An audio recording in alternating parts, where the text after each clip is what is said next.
Hello, everyone. Welcome back to English Flow State. I'm Natasha, and today we're diving into something incredibly practical and essential for your English journey.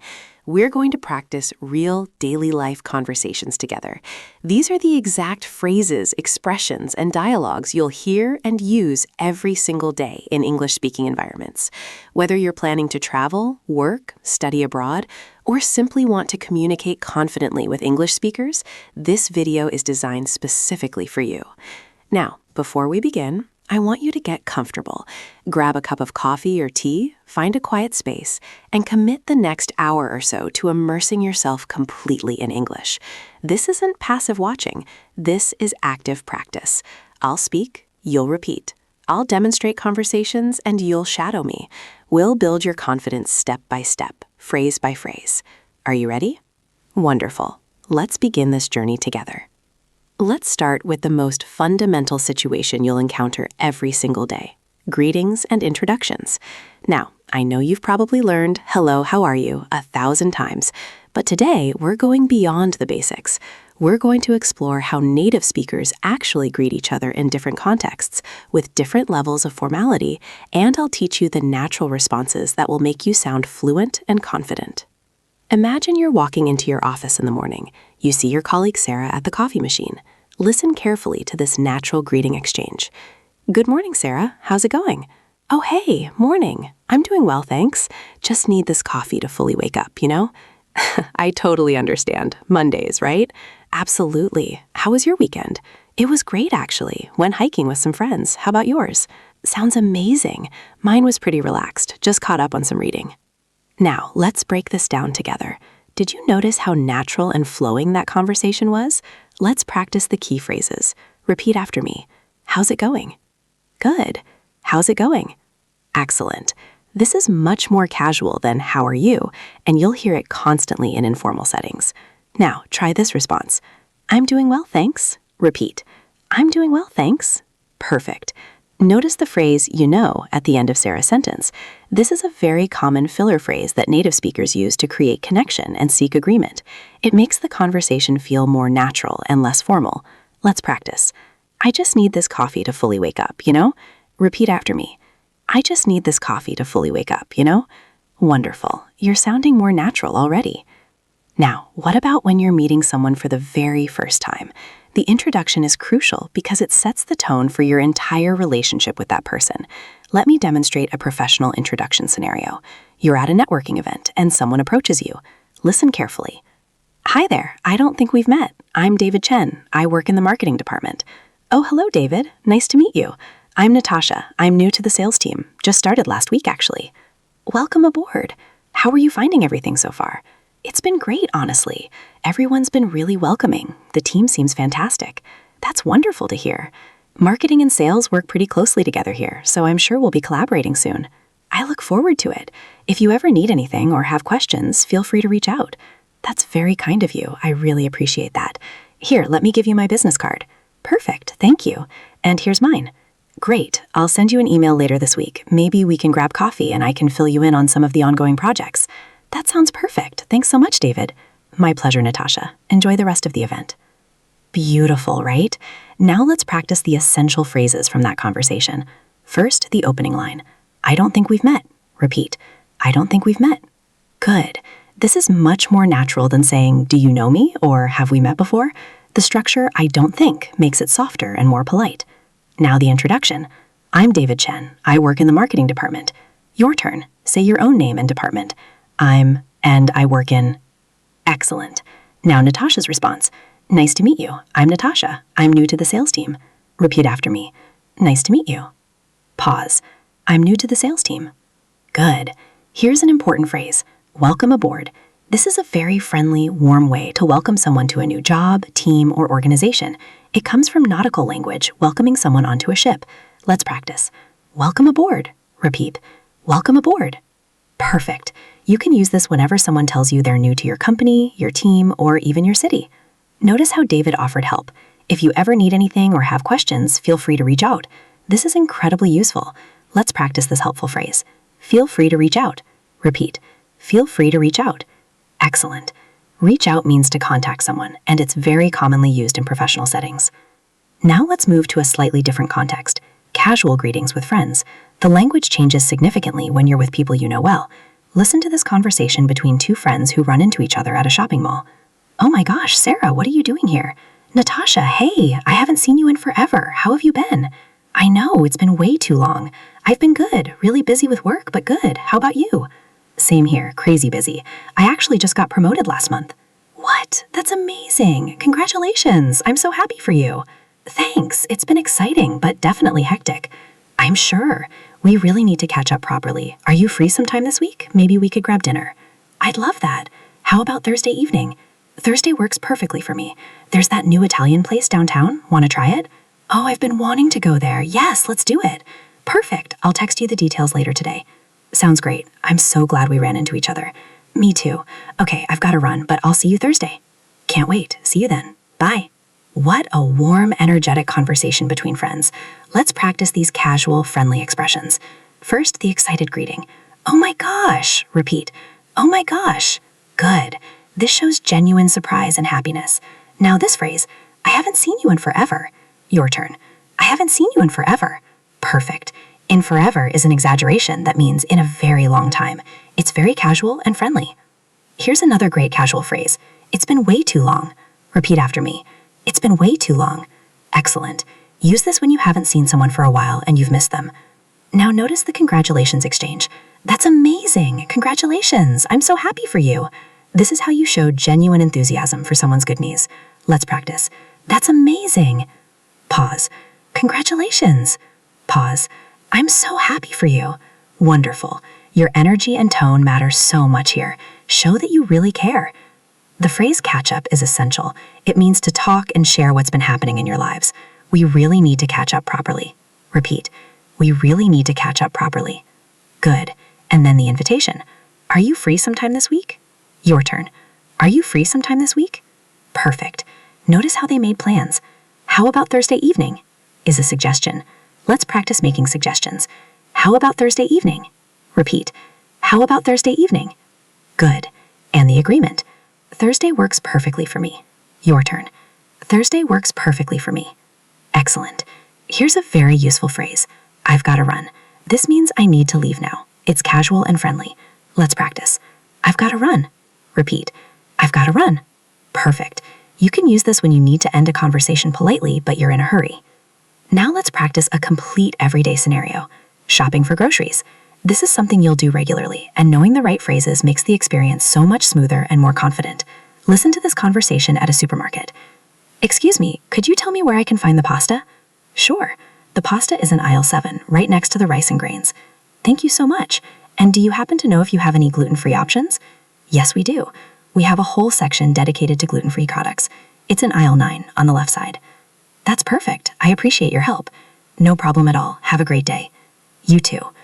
Simple, polite, and effective. Let's practice these phrases. First, the polite request.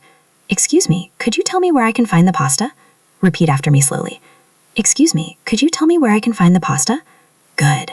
This structure, "Could you tell me where I can find," is incredibly useful for any shopping situation. Now another way to ask. "Do you happen to know if you have any gluten-free options?" Your turn. "Do you happen to know if you have any gluten-free options?" Excellent. "Do you happen to know" is a very polite way to ask a question. It sounds less direct and more courteous. The response uses specific location language. The pasta is in aisle 7, right next to the rice and grains. Practice the structure. "It's in aisle 7, right next to the rice." Repeat. "It's in aisle 7, right next to the rice." Good. Being specific with locations helps people find things easily. I want you to think about your daily conversations. Where can you incorporate these phrases? Maybe when you're talking to colleagues, you can say, "Let's get the ball rolling on that project." Maybe when you're planning with friends, you can say, "Let's just play it by ear." The more you use these expressions, the more natural they'll become. They'll start flowing out of you without even thinking about it. That's real fluency. Let me give you some practical advice on how to master these phrases. First, don't try to memorize all 50 at once. That's overwhelming and it won't work. Instead, choose 5 phrases that you think you'll use most often. Write them down. Put them somewhere you'll see them every day, maybe on your phone, maybe on a sticky note by your computer. Then, make it your goal to use those 5 phrases in real conversations this week. actually use them, not just in your head, but out loud with real people. Once those 5 phrases feel comfortable and natural, add 5 more. Keep building slowly. This is how you develop genuine fluency. It's not about cramming everything at once. It's about consistent practice and real-world application. Think of it like building muscle. You don't lift the heaviest weight on your first day. You start with something manageable and gradually increase. Language learning works the same way. Now, I want to talk about context. These phrases are powerful, but they need to be used in the right situations. For example, to cut to the chase is perfect when you're in a business meeting and time is limited, but it might sound too abrupt if you're having a casual chat with a friend. To be swamped is great for explaining why you're busy, but to burn the midnight oil specifically refers to working late at night. Understanding these subtle differences is what separates intermediate speakers from advanced speakers. Let me give you another example. To touch base and to keep someone in the loop are both about communication, but they're used differently. Touch base is about having a brief conversation or check-in. Keep in the loop is about ongoing updates and information sharing. A native speaker would say, "Let's touch base next week for a one-time meeting, but keep me in the loop about the project for continuous updates." See the difference? This level of nuance is what we're aiming for. Here's something else that's important. Many of these phrases are more common in professional settings, while others are used everywhere. To get the ball rolling, to be on the same page, to touch base, to keep in the loop, to run something by someone. These are workplace favorites. You'll hear them in offices, in meetings, in professional emails. On the other hand, phrases like to play it by ear, to be up for something, to call it a day. These work in any situation, casual or formal. And then there are phrases that add color to your language, that make you sound more native-like in any context. To hit the nail on the head, to be a piece of cake, to be worth its weight in gold. These are expressive phrases that show personality and fluency. They prove you're not just translating from your native language, you're actually thinking in English. Let me share a little secret with you. Native speakers don't think about these phrases consciously. They don't wake up and say, "Today I'm going to use get the ball rolling 3 times." These expressions are automatic. They're part of the natural flow of English, and that's exactly where you want to get. You want these phrases to become so familiar that they just come out naturally when you need them. So how do you get to that level? Exposure and repetition. Listen to English podcasts, watch English shows and movies. Pay attention to how native speakers use these phrases. When you hear one of the expressions we've covered today, notice it. Notice the context, the tone, the situation. Then try to use it yourself in a similar situation. This active noticing and practicing is crucial. I also recommend keeping a journal. Not a traditional diary, but a language learning journal. When you successfully use one of these phrases in a real conversation, write it down. Write the situation, write what you said, write how the other person responded. This reinforces the learning and helps you remember when and how to use each phrase. Plus, when you look back at your journal, you'll see your progress.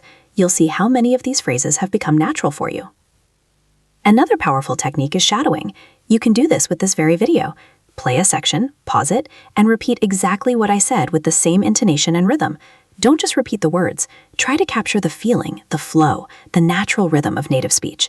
This trains your mouth, your ear, and your brain all at the same time. It's one of the most effective techniques for developing natural-sounding English.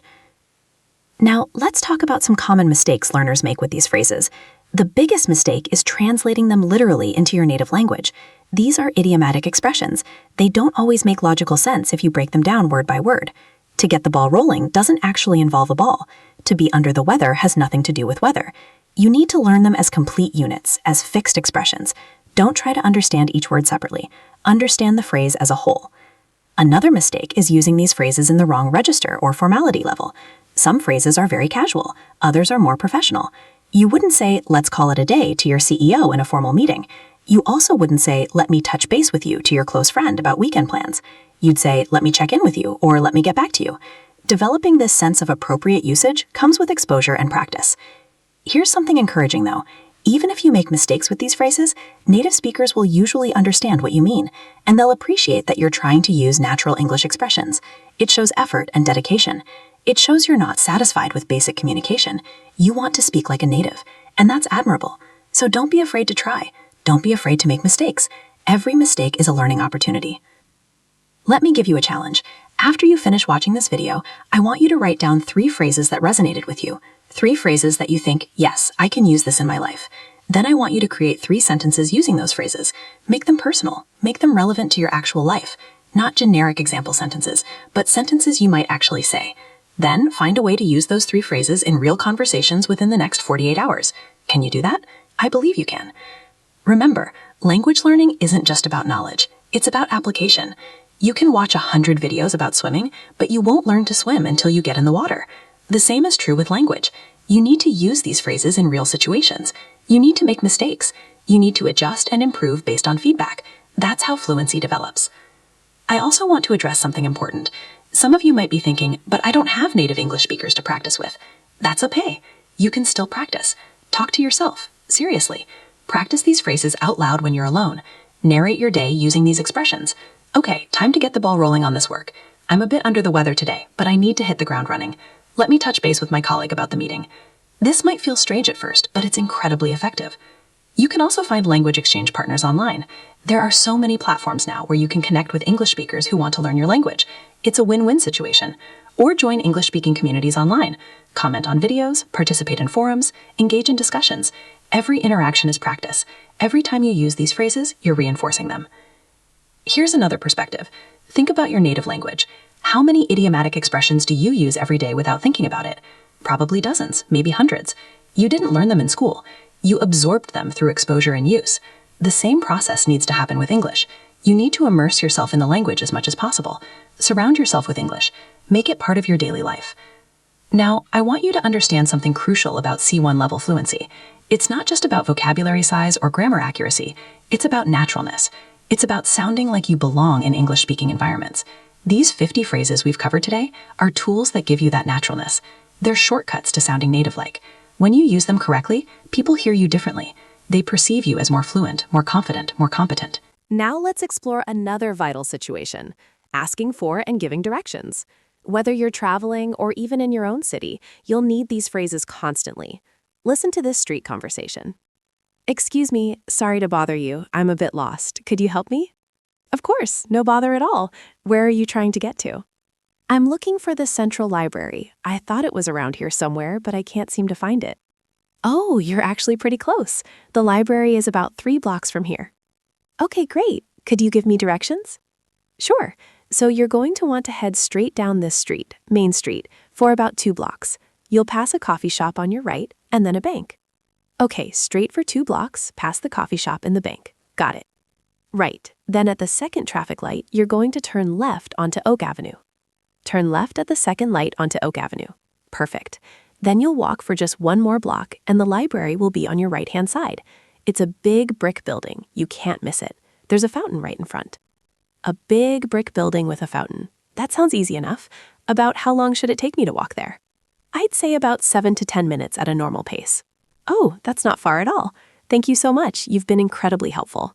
"You're very welcome. Enjoy the library. It's a beautiful building inside." "I will. Thanks again. Have a great day." "You too." Perfect. Let's practice these direction phrases. The polite opening. "Excuse me, sorry to bother you. I'm a bit lost. Could you help me?" Repeat after me. "Excuse me, sorry to bother you. I'm a bit lost. Could you help me?" Excellent. This is polite and immediately explains your situation. Stating your destination. "I'm looking for the central library." Your turn. "I'm looking for the central library." Good. Simple and clear. Requesting directions explicitly. "Could you give me directions?" Repeat. "Could you give me directions?" Perfect.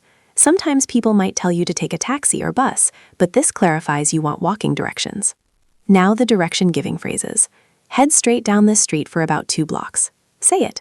Head straight down this street for about 2 blocks. Good. Head straight means walk straight ahead. Turn left at the second traffic light. Repeat. Turn left at the second traffic light. Excellent. You might also hear turn right, turn at the corner, or turn at the intersection. The location phrase. It will be on your right-hand side. Your turn. It will be on your right-hand side.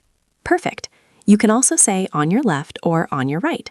Here's a helpful phrase for confirming. You can't miss it. Repeat. You can't miss it. Good. This means it's very obvious and easy to see. Now let's practice a situation where you're the one giving directions. Someone asks you for help. "Excuse me, do you know how to get to Central Station from here?" "Yes, I do. Are you walking or do you need directions for driving?" "I'm walking." "Okay, So Central Station is about a 15-minute walk from here. Do you want detailed directions or just the general route? Detailed would be great if you don't mind. Not at all. So first you're going to cross the street here at the crosswalk and continue straight on Park Avenue. Cross here and continue on Park Avenue. Right. You'll walk for about 4 blocks. You're going to pass a large park on your left and then a shopping mall. After the mall, you'll come to a big intersection with Elm Street. 4 blocks, past the park and the mall, to Elm Street. Perfect. At that intersection, cross Elm Street and turn right. Walk along Elm for 2 blocks and you'll see Central Station straight ahead. You really can't miss it. It's the tallest building in that area. That's very clear. Thank you so much. You're welcome. Oh, one more thing.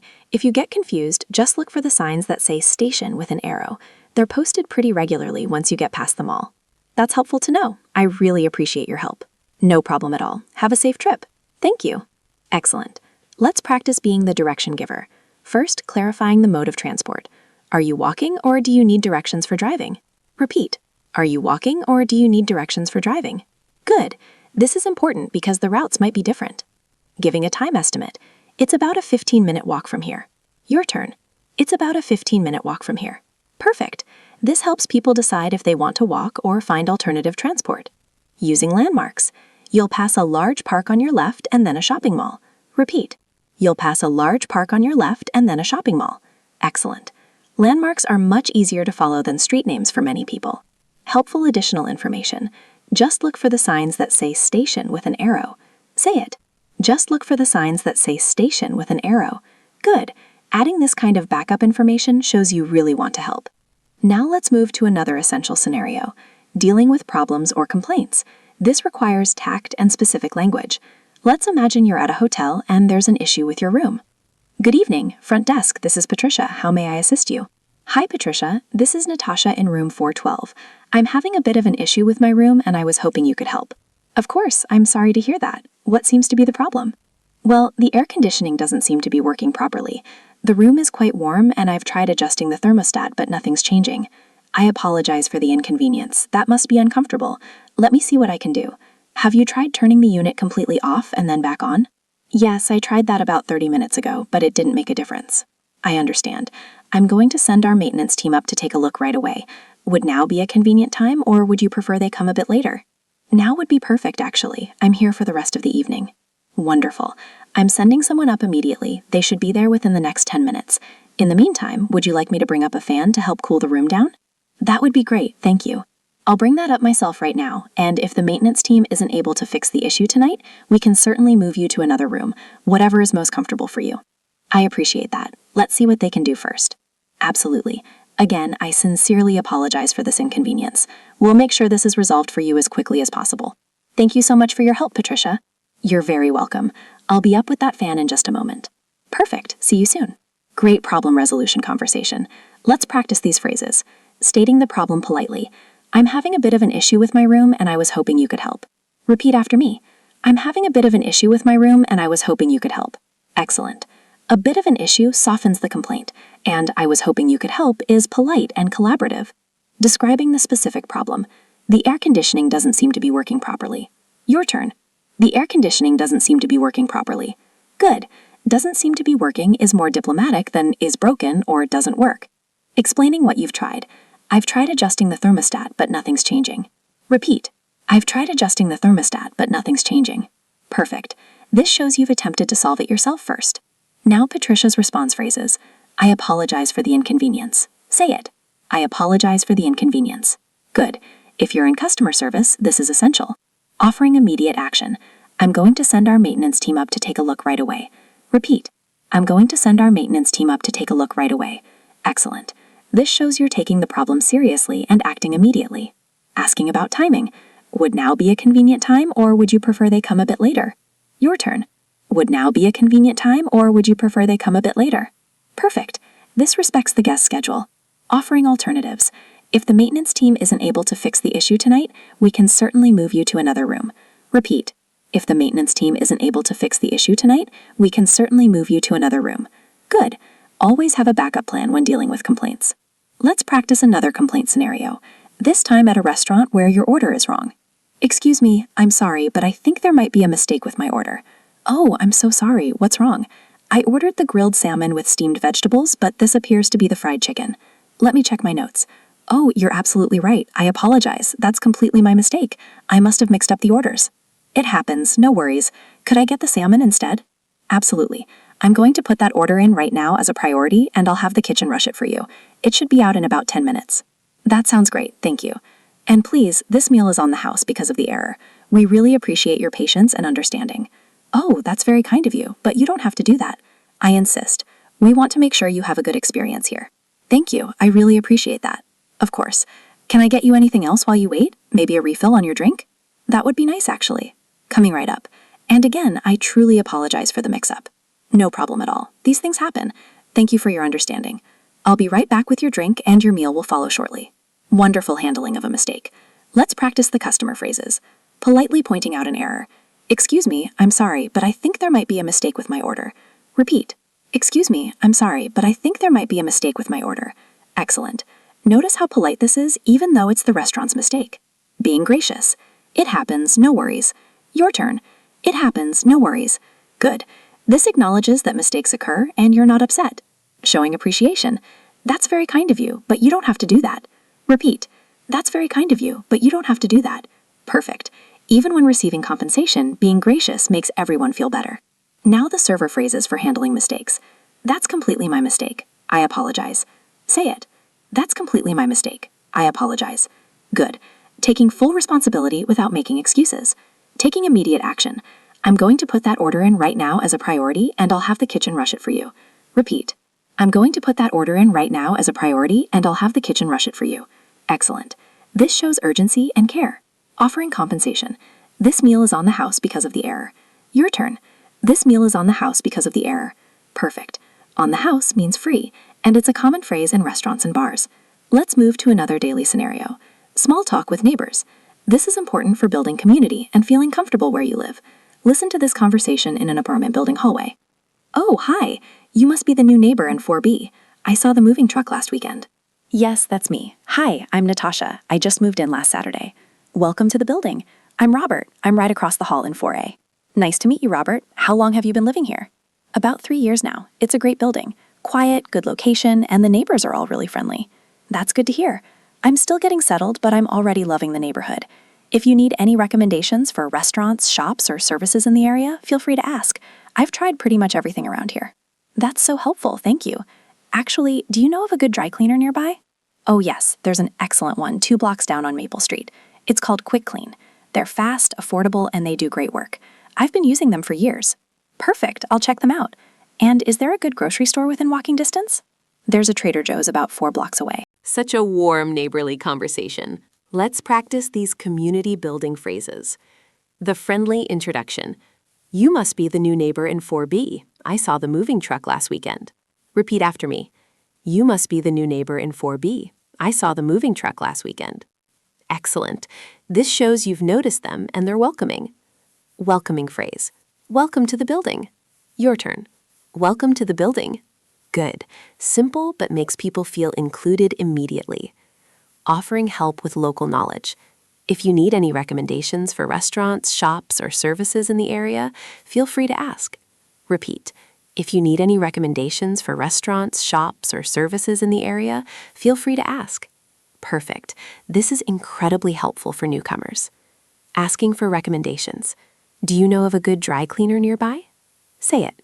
Do you know of a good dry cleaner nearby? Excellent. You can replace dry cleaner with any service you need. Giving detailed recommendations. There's an excellent one 2 blocks down on Maple Street. It's called Quick Clean. Repeat. There's an excellent one 2 blocks down on Maple Street. It's called Quick Clean. Good. Being specific with locations and names is very helpful. The neighborly offer. If you ever need to borrow anything or if there's ever an emergency, don't hesitate to knock. Your turn. If you ever need to borrow anything or if there's ever an emergency, don't hesitate to knock. Perfect. This builds trust and community. Now, let's practice another essential daily situation, talking to coworkers about weekend plans. This kind of casual workplace conversation builds relationships and makes the work environment more pleasant. Listen to this Friday afternoon conversation at the office. Hey Sarah, any fun plans for the weekend? Actually, yes. My sister is visiting from out of town, so we're planning to do some touristy things around the city. Oh, that sounds nice. How long is she staying? Just through Sunday. She's flying back Monday morning, so we're trying to pack in as much as possible. What are you thinking of doing? Well, tomorrow we're definitely going to the art museum. She's really into art, and there's a new exhibition she's been wanting to see. And then Sunday, we might do brunch and maybe check out that new botanical garden that just opened. The botanical garden is supposed to be beautiful. I went last month and really enjoyed it. Make sure you get there early, though. It gets pretty crowded by mid-afternoon, especially on weekends. Oh, good to know. Thanks for the tip. We'll plan to go right when they open. What about you? Any special plans? Nothing too exciting. I'm thinking of finally tackling my garage this weekend. It's been a disaster zone for months, and my wife keeps dropping hints that it needs organizing. Oh, the dreaded garage project. Well, good luck with that. At least you'll feel accomplished when it's done. That's what I keep telling myself, although honestly, I'd much rather be at the botanical garden. Well, if you get it done quickly, maybe you can reward yourself with something fun on Sunday. That's the plan. Anyway, have an amazing time with your sister. I hope the weather holds up for you. Thank you. And good luck with the garage. I believe in you. Thanks, I'll need it. Have a great weekend. You too. Wonderful casual workplace conversation. Let's practice these phrases. The casual Friday question. Any fun plans for the weekend? Repeat. Any fun plans for the weekend? Good. This is a standard Friday conversation starter in offices everywhere. Sharing plans enthusiastically. My sister is visiting from out of town, so we're planning to do some touristy things around the city. Your turn. My sister is visiting from out of town, so we're planning to do some touristy things around the city. Excellent. Sharing personal information builds connection. Showing interest. Oh, that sounds nice. How long is she staying? Repeat. Oh, that sounds nice. How long is she staying? Perfect. Asking follow-up questions shows genuine interest. Giving helpful advice. Make sure you get there early, though. It gets pretty crowded by mid-afternoon. Say it. Make sure you get there early, though. It gets pretty crowded by mid-afternoon. Good. Sharing practical tips is helpful and friendly. Expressing appreciation for advice. Oh, good to know. Thanks for the tip. Your turn. Oh, good to know. Thanks for the tip. Excellent. Always acknowledge helpful information. Sharing less exciting plans with humor. I'm thinking of finally tackling my garage this weekend. It's been a disaster zone for months. Repeat. I'm thinking of finally tackling my garage this weekend. It's been a disaster zone for months. Good. Being honest and humorous about mundane tasks is relatable. Sympathizing with humor. Oh, the dreaded garage project. Say it. Oh, the dreaded garage project. Perfect. This shows understanding and lightens the mood. The encouraging farewell. Have an amazing time with your sister. I hope the weather holds up for you. Repeat. Have an amazing time with your sister. I hope the weather holds up for you. Excellent. Being specific in your well wishes is more meaningful. Now let's move to another important scenario. Dealing with public transportation. Whether it's buses, trains, or subways, you need to know how to navigate and ask for help. Listen to this conversation at a train station. Excuse me, I'm trying to get to downtown station. Which platform do I need? Let me check for you. Downtown station, you said. Yes, downtown station. Okay, you'll want platform 3. The next train arrives in about 12 minutes. Perfect. And do I need to buy a ticket first, or can I pay on the train? You need to purchase a ticket before boarding. The ticket machines are right over there next to the newspaper stand. Do you know how to use them, or would you like some help? I haven't used them before. Could you walk me through it quickly? Sure, no problem. Come on over. So first, you touch the screen to start. Then it'll ask you to select your destination. Just scroll through the list and tap Downtown Station. Okay, I see it. Great. Now it's showing you the fare. It's $4.50 for a one-way ticket, or $8 for a round trip. Would you like a one-way or a round trip? One-way is fine for now. Perfect. Tap one-way. Now you can pay with cash or card. I'll use my card. Okay, insert your card here, chip side up. Just processing, and there's your ticket. Make sure you keep it with you for the whole journey. You might need to show it to a conductor or scan it when you exit. Got it. Thank you so much for your help. You're very welcome. Platform 3 is through those doors and up the stairs. You can't miss it. The train should be here in about 10 minutes now. Perfect timing. Thanks again. Have a safe trip. You too. Excellent. Let's practice these public transportation phrases. Asking for platform information. I'm trying to get to downtown station. Which platform do I need? Repeat after me. I'm trying to get to downtown station. Which platform do I need? Good. Being clear about your destination is essential. Asking about ticketing. Do I need to buy a ticket first, or can I pay on the train? Your turn. Do I need to buy a ticket first, or can I pay on the train? Excellent. Different transit systems have different rules, so it's always good to ask. Requesting assistance. Could you walk me through it quickly? Repeat. Could you walk me through it quickly? Perfect. Don't be afraid to ask for help with unfamiliar machines or systems. Important instruction. Make sure you keep it with you for the whole journey. Say it. Make sure you keep it with you for the whole journey. Good. If you're giving directions, include important details like this. Now a scenario where something goes wrong on public transport. Listen to this conversation on a bus. Excuse me, driver. I think I might be on the wrong bus. I'm trying to get to Lincoln Park. Where are you coming from? I got on at 5th Avenue and Main Street. Ah, I see the problem. This is the number 12 bus heading east. Lincoln Park is west from where you got on. You need the number 15 bus going in the opposite direction. Oh no. What should I do? Don't worry, it happens all the time. I can let you off at the next stop and you can cross the street to catch the number 15 going the other way. How often does that bus run? The number 15 runs every 20 minutes. Let me check the schedule. You just missed one, so the next one should be there in about 15 minutes. Is there any way to tell which direction the bus is going before I get on? Yes, the electronic sign on the front of the bus shows the route number and the final destination. The number 15 going to Lincoln Park will say 15 Lincoln Park on the display. Also, the driver can always confirm if you ask before you board. That's really helpful. Thank you for being so patient with me. No problem at all. We're coming up to your stop now. Cross at the light and the bus stop is right there. You'll see the sign. Perfect. Thank you so much for your help. You're welcome. Have a great day. You too. Great problem-solving conversation. Let's practice these phrases. Admitting confusion. I think I might be on the wrong bus. I'm trying to get to Lincoln Park. Repeat. I think I might be on the wrong bus. I'm trying to get to Lincoln Park. Excellent. It's better to ask early than to end up far from your destination. Explaining the error clearly. This is the number 12 bus heading east. Lincoln Park is west from where you got on. Your turn. This is the number 12 bus heading east. Lincoln Park is west from where you got on. Good. Being clear and directional helps people understand. Reassuring someone. Don't worry, it happens all the time. Repeat. Don't worry, it happens all the time. Perfect. This makes people feel less embarrassed about mistakes. Asking for practical advice. Is there any way to tell which direction the bus is going before I get on? Say it. Is there any way to tell which direction the bus is going before I get on? Excellent. Asking how to avoid future problems shows you're learning. Let's practice another crucial scenario. At the post office. Mailing packages and letters. Listen to this conversation. Good afternoon, how can I help you today? Hi, I need to mail this package to Chicago, Illinois. Okay, let's see.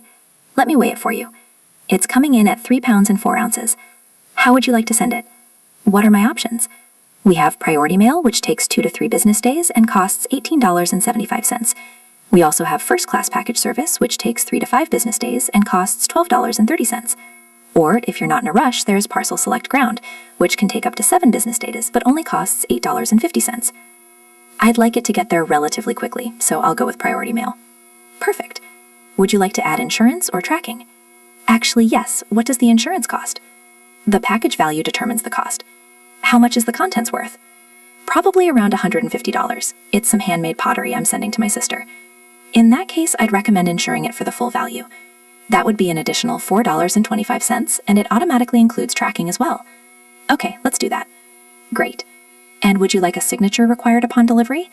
That's an extra $3.50. Is that necessary? It's not required, but with fragile items and that value, I'd recommend it. That way you know for certain it was received, and someone has to sign for it rather than it just being left on the doorstep. That's a good point. Yes, let's add the signature requirement too. Now let's move to another common daily scenario, shopping for clothes. This involves specific vocabulary and knowing how to ask for sizes, try things on, and discuss fit. Listen to this conversation in a clothing store. Hi there, welcome to Urban Style. Is there anything specific I can help you find today? Yes, actually. I'm looking for a casual blazer, something I could wear to work but also on weekends. Great. What size do you typically wear? Usually a medium, sometimes a large, depending on the fit. Perfect. And do you have a color preference? Something neutral would be best, maybe navy blue, gray, or black.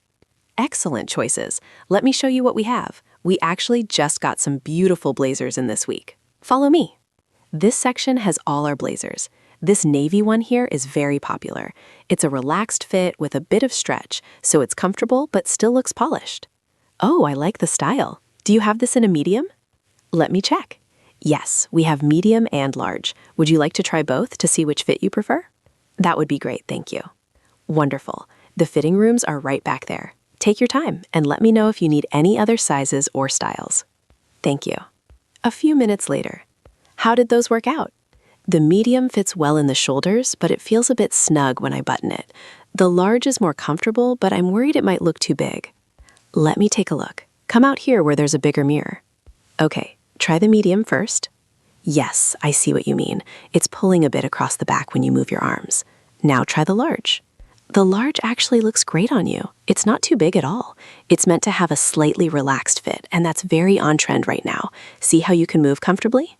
You really think so? I was worried about the sleeves looking too long. The sleeve length is actually perfect. It hits right at your wrist bone, which is exactly where it should be. And if you roll them up slightly like this, it has a nice casual look too. Oh, I do like that. And you can always have it tailored if you want it more fitted, but honestly, I think it looks perfect as is. The relaxed fit is very flattering. Okay, I'm convinced. I'll take the large. Excellent choice. Is there anything else you'd like to look at today? Actually, do you have any casual shirts that would go well with this? Absolutely. Let me show you our shirt collection. We have some great options that would pair perfectly with that blazer. Wonderful shopping conversation. Let's practice these retail phrases. Asking for help. I'm looking for a casual blazer, something I could wear to work but also on weekends. Repeat after me. I'm looking for a casual blazer, something I could wear to work but also on weekends. Excellent. Being specific about what you need and how you'll use it helps sales associates find the right items. Asking about availability. Do you have this in a medium? Your turn. Do you have this in a medium? Good. Simple and direct. Expressing concern about fit. It feels a bit snug when I button it. Repeat. It feels a bit snug when I button it. Perfect. Being honest about fit ensures you buy something you'll actually wear. Sales associate's helpful response. It's pulling a bit across the back when you move your arms. Say it. It's pulling a bit across the back when you move your arms. Excellent. If you work in retail, this kind of specific observation is very helpful. Reassuring about style. It's meant to have a slightly relaxed fit, and that's very on trend right now. Repeat. It's meant to have a slightly relaxed fit, and that's very on trend right now. Good. This helps customers feel confident about the style. Offering alterations option.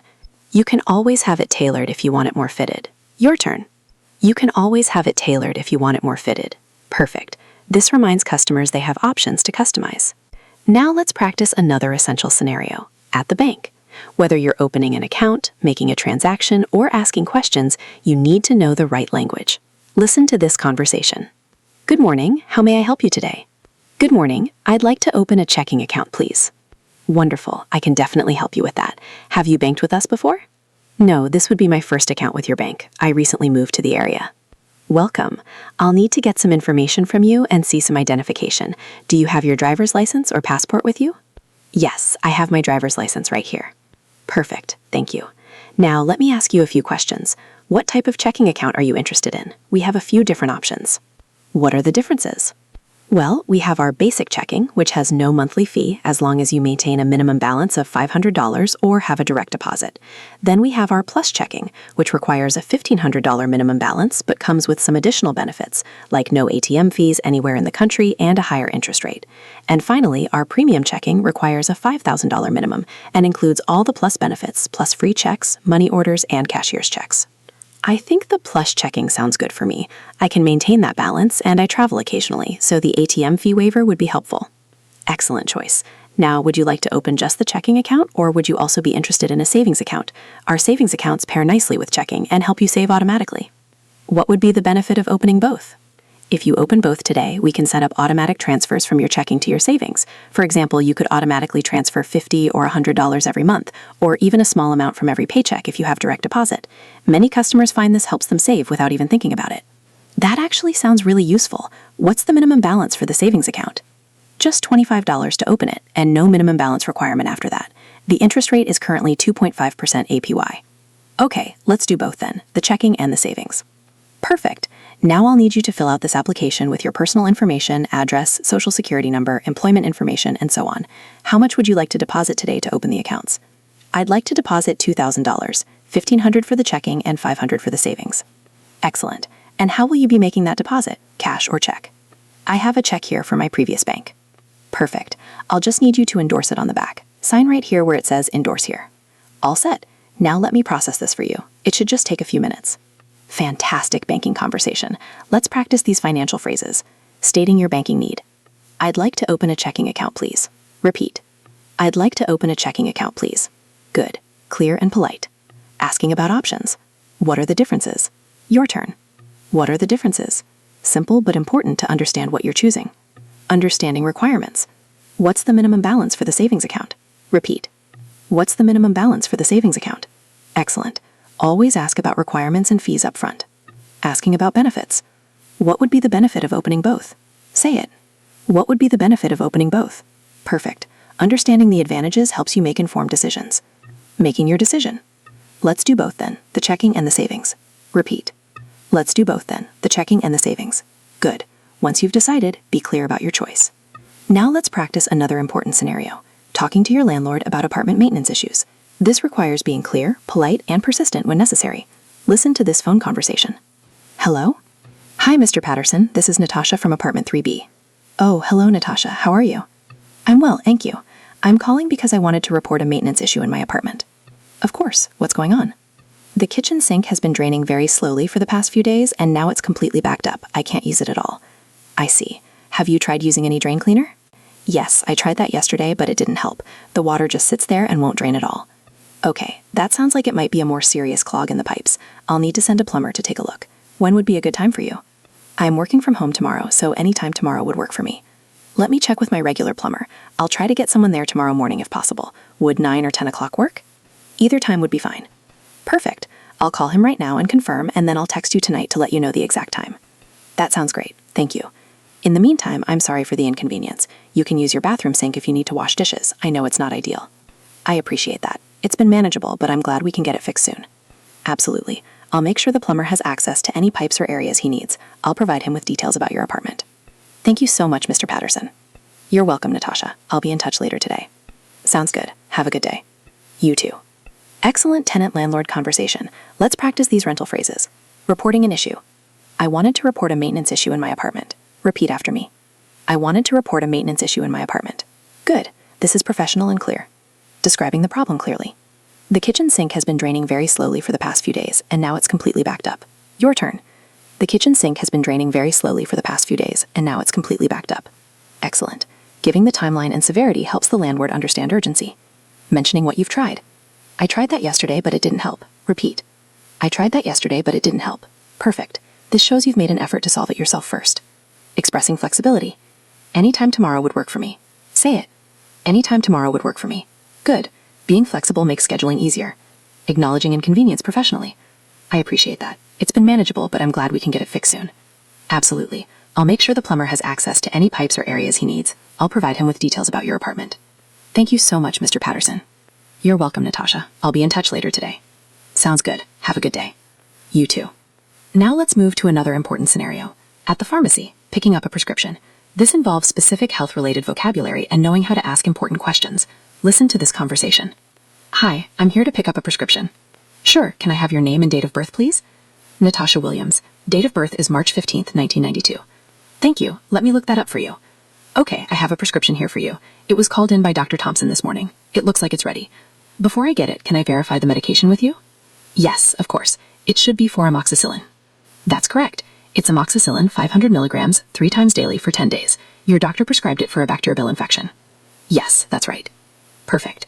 Now, have you taken this medication before? No, this is my first time taking it. Okay, let me go over some important information with you. You should take 1 capsule 3 times a day with food. It's important to finish the entire prescription, even if you start feeling better before the 10 days are up. Stopping early can cause the infection to come back or lead to antibiotic resistance. I understand. Finish all of it. Exactly. Now, some people experience side effects like mild stomach upset or diarrhea with this antibiotic. If that happens and it's not severe, it's usually okay. But if you develop a rash, difficulty breathing, or severe diarrhea, stop taking it immediately and call your doctor. Got it. Any serious reactions, stop and call the doctor. Right. Also, avoid alcohol while taking this medication, as it can increase side effects. And if you're taking birth control pills, be aware that antibiotics can sometimes reduce their effectiveness, so you might want to use backup protection. That's good to know. Thank you for telling me that. Of course. Wonderful. We've covered so much ground together today. Let's take a moment to reflect on everything you've practiced. We started with basic greetings and introductions, moved through professional networking, casual friend conversations, shopping scenarios, ordering at restaurants, making phone calls for appointments, asking for and giving directions, handling complaints and problems, talking with neighbors and coworkers, navigating public transportation, mailing packages, banking, dealing with landlords, and picking up prescriptions. That's an incredible range of real-world situations. Now, I want you to understand something very important. The conversations we practiced today aren't just random dialogues. These are the exact situations you'll encounter in your daily life as an English speaker. Every single one of these scenarios will happen to you, probably multiple times. And now you have the language, the phrases, and the confidence to handle them naturally. But here's the key to making this practice stick. Don't just watch this video once and move on. Come back to it. Repeat the phrases out loud, even when you're alone. Practice in front of a mirror. Record yourself speaking these dialogues and listen back. The more you practice, the more natural these phrases will become. Eventually, they won't feel like something you learned from a video. They'll feel like they're genuinely your words, flowing naturally from your mouth without hesitation. I also want to remind you that making mistakes is absolutely okay. In fact, it's essential. Native speakers make mistakes all the time. We forget words, we stumble over phrases, we sometimes say things in ways that aren't perfectly grammatical. What matters most is communication. What matters is connecting with other people, expressing your needs, your thoughts, your feelings. If you can do that, even imperfectly, you're succeeding at English. One more piece of advice. When you're in real conversations, don't be afraid to ask people to repeat themselves. Don't be embarrassed to say, "I didn't quite catch that. Could you say it again?" Or, "Could you speak a bit more slowly, please?" Native speakers do this too. It's perfectly normal and shows that you care about understanding clearly. Most people will be happy to help you, and they'll appreciate your effort to communicate effectively. As you go forward from this video, I want you to look for opportunities to practice. When you're at the grocery store, try making small talk with the cashier. When you're at a coffee shop, practice ordering with confidence. When you meet a neighbor, introduce yourself warmly. Every interaction is a chance to improve, to become more comfortable, to build your real-world English skills. Don't wait for the perfect moment or until you feel completely ready. Start now. Start today. Start with the very next conversation you have.